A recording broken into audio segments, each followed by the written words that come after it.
예, 안녕하십니까. 오늘은 한자 공부 네 번째 하겠습니다. 오늘은 지금 한류에 대해서 한번 공부를 해야 할 것 같아요.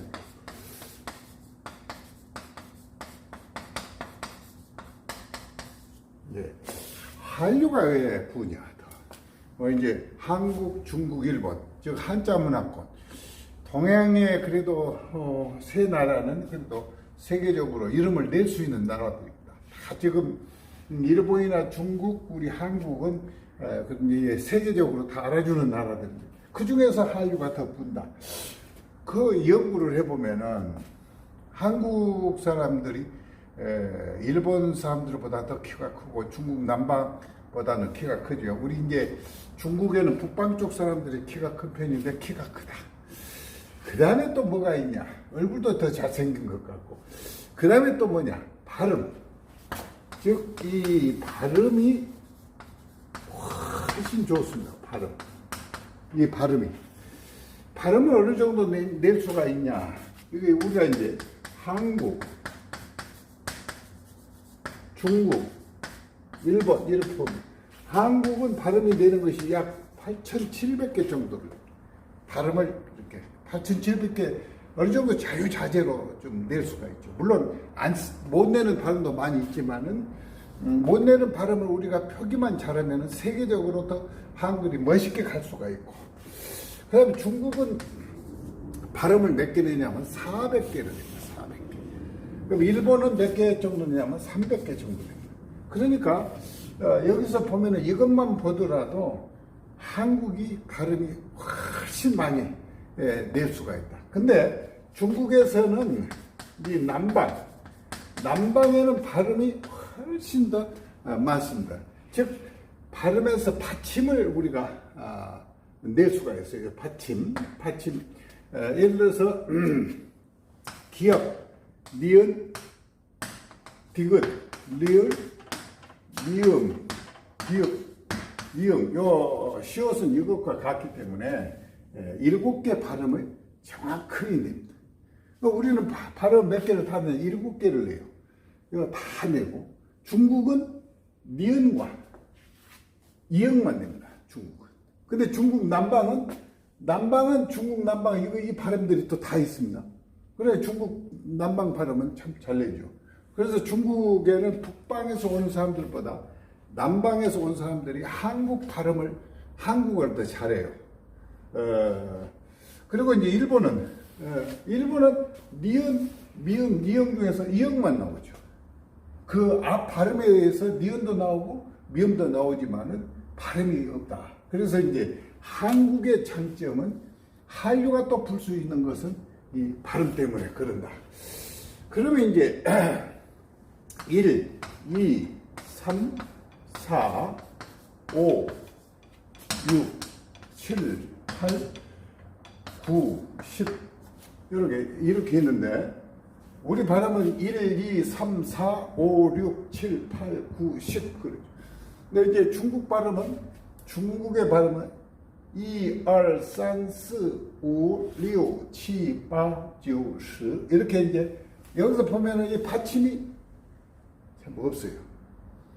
이게 일본말로 하면 이지, 니, 산, 시, 고, 로고, 시지, 하지, 규, 주.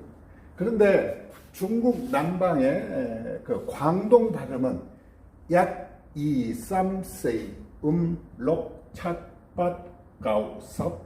이게 이런데 여기서 한번 잘 보면은 이게 우리 발음에서 1, 6, 7, 8, 여기 보면 10, 여기 비읍자, 여기 기역자, 여기 나오죠. 요거. 그 다음에 여기 나옵니다. 자, 이것은 유성이니까 별것 아닌데, 이 발음이 뭔가를 보세요. 요거 발음과 요거 발음인데, 이 글자, 요 리얼은 원래의 우리나라에 이 발음이 들어올 때는 이 발음이 어떤 발음이냐면 디귿자 받침 잇 그랬어요. 요 발음도 칫 그래요. 칫. 요 발음은 팟 그래요. 근데 이 발음이라는 것은 잇 칫팟 이렇게 소리가 나는 것은 중국 사성에서 입석이라고. 입석이라는 것은 끝이 딱 받칩니다. 그래서 우리나라가 이제 중국에서 처음에 이제 우리말로 들어올 때 이 표기를 뭐라 했냐면 홍무정운이라고 했어요. 홍무는 누구의 연호냐면은 주원장의 연호입니다. 주원장. 주원장이 그때 전부 중국의 발음을 한번 정리를 한 것이 홍무정운인데 이걸 본따서 만든 것이 동국정운입니다. 동국정운. 그러면 이제 다시 한번 보면은 홍무정운과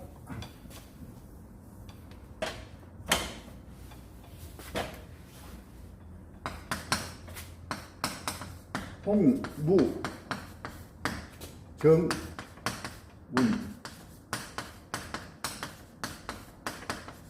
홍무정운 이게 홍무가 주원장의 연호입니다. 이때 이제 거의 어디에서 했냐면 남경에서 남경이 그 당시 수도예요. 남경. 이게 남경 발음 위주로 했죠. 그래서 여기에 보면 1, 7, 8 이 글자는 그 당시 중국 발음으로는 잇 그렇게 나왔어요. 칫 그렇게 나오고 팟 이렇게 이 발음이 됐어요. 이 발음인데 우리나라에 들어오니까 이게 발음이 너무 딱딱하니까 어떻게 바꿔지면 1로 바꿔지면 1, 7, 8로 바꿔지는 거예요. 그러니까 이제 우리나라에서는 이 홍무정운을 무엇으로 바꾸냐면은 동국정운으로 바꿉니다. 우리나라에서 그 당시 후민정운 만들고 용계천가도 만들고 이제 그때 동국정운을 만들고 그래서 우리가 그 당시 용비어천가의 발음을 보면은 이것은 동국정운을 본따서 만들었다 이렇게 말을 하죠. 그러니까 그 당시 한글을 이 정리를 하면서 이 중국 발음은 이미 잇칫팟 그런데 우리나라 발음은 1, 7, 8로 해요. 1, 7, 8. 즉 이것이 이 소리를 딱 받친 소리를 뭐라 하냐면 입성이라고 해요. 입성이라는 것은 어떤 것이 입성이냐면 받침 있는 것. 동국정운할 때 국 이런 발음이 입성입니다. 가다가 딱 끊겨요. 근데 이렇게 보면 입, 칫, 팍 하고 딱 끊기는데 이렇게 되면 우리는 1, 7, 8 그래요. 그럼 너무 늘어져. 그래서 이것을 입성화해야 돼. 이미 발음은 1로 돼 있으나 이것을 입성화하려면 어떻게 했냐면 1을 작게 발음해야죠. 1, 7, 8 이렇게 하려면은 이렇게만 써놓으면 1 그렇게 있는데 여기다가 이렇게 써봤어요. 이렇게 써니까 사람들이 읽을 때 어떻게 읽냐면 1 이렇게 읽어요. 여기다가 또 이렇게 집어넣게 요거 없을 때는 7 그런데 이렇게 넣는 게 7 그래요. 이것도 마찬가지 이렇게 되니까 8 그럽니다. 그래서 이걸 보고 뭐라 했냐면은 이영보래라고 했어요.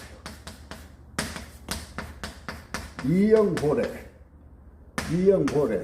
근데 이제 고등학교 고문 배울 때 이영보래란 말 말했어요. 이 영자로서 내자를 보호해준다. 이 말이 뭐냐면 이 당시에 영자 발음 표기는 이렇게 썼어요. 이렇게 썼어요. 그러면 여기에 있는 이 글자로서 요것으로서 레할 때 리을이 들어가는데 이것을 보충해준다. 그래서 우리가 한문이 들어오는 그런 그 절차도 알아둔 것이 좋습니다. 우리가 보면은 이렇게 있습니다. 중국. 그럼 중원, 중화.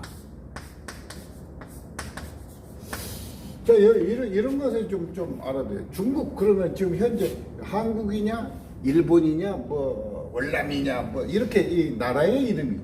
그러면 중원이라는 것은 뭐냐, 중원이라는 중국 속에서의 중심지를 말합니다.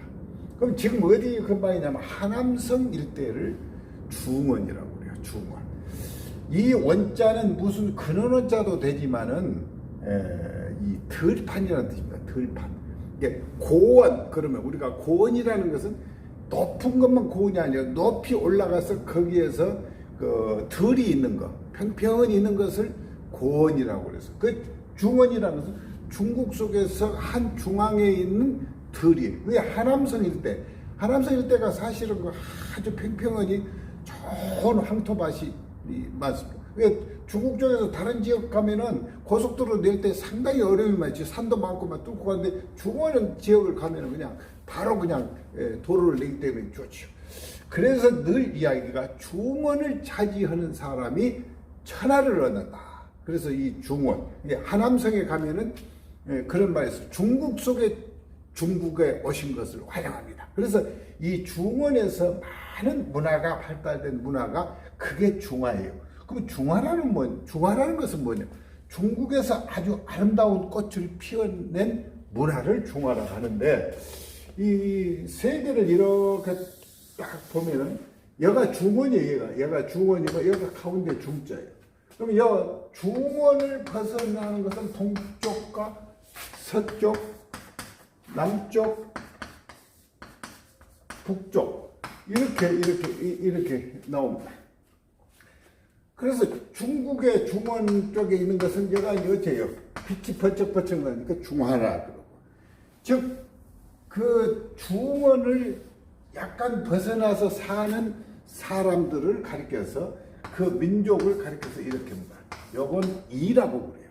네, 우리가 오랑캐이 그런데 오랑캐란 말은 그것은 아니에요. 오랑캐라는 것은 그 북방의 몽고족의 한 민족인데 올량합이에요. 우랑카 또는 그래서 거기서 나중에 바꿔져 가지고 우리는 오랑캐 그랬는데, 아주 악랄한 민족이 하나 있는데 이걸 봐서 올랑합인데 오랑캐 이렇게 했어요. 이게 원래 글자는 어진 사람 이자예요. 어진 사람. 그 다음에 여기는 서쪽에 있는 민족은 융 그래요. 융. 그 다음에 남쪽에 있는 민족은 만 그런다. 만. 북쪽에 있는 민족은 적 그런다. 적. 여기에 요 이자를 보면 사람의 허우대가 크고, 그런데 이게 이 중원 지방을 경계로 해서 동서남북에 사는 민족을 말하는데, 그러니까 요새로 말하면 이게 산동 지역이요. 근데 우리가 막 동이족 그런데 이게 나중에 나라가 커지면서 확대되면서 처음에는 조선이 있는 줄도 몰랐어요.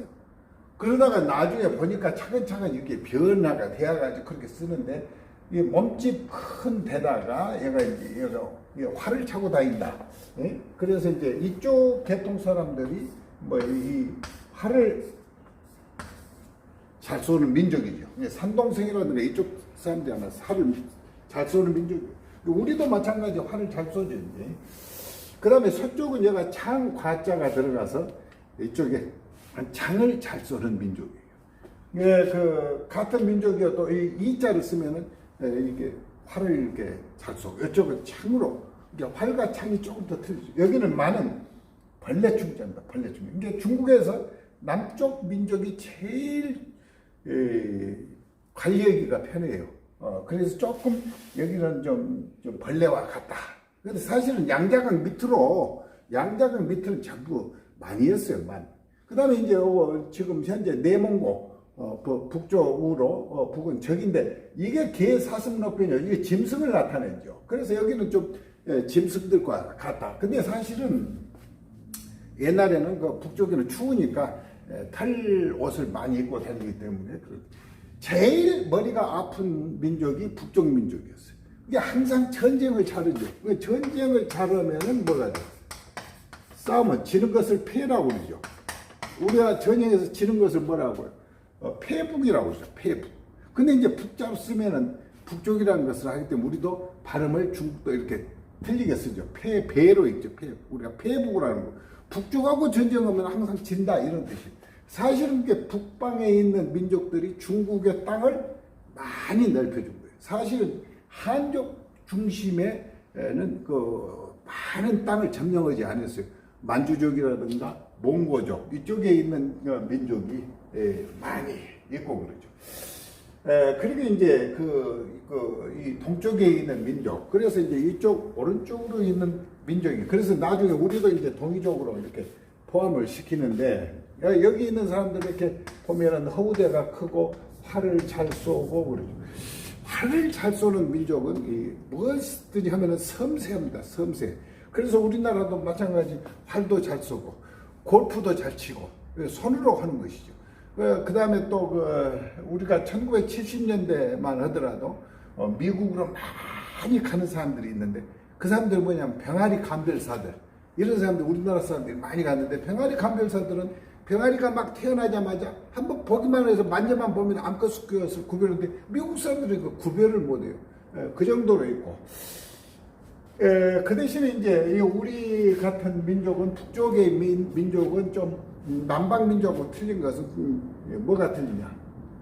허우대가 크지만은 눈이 적죠. 눈이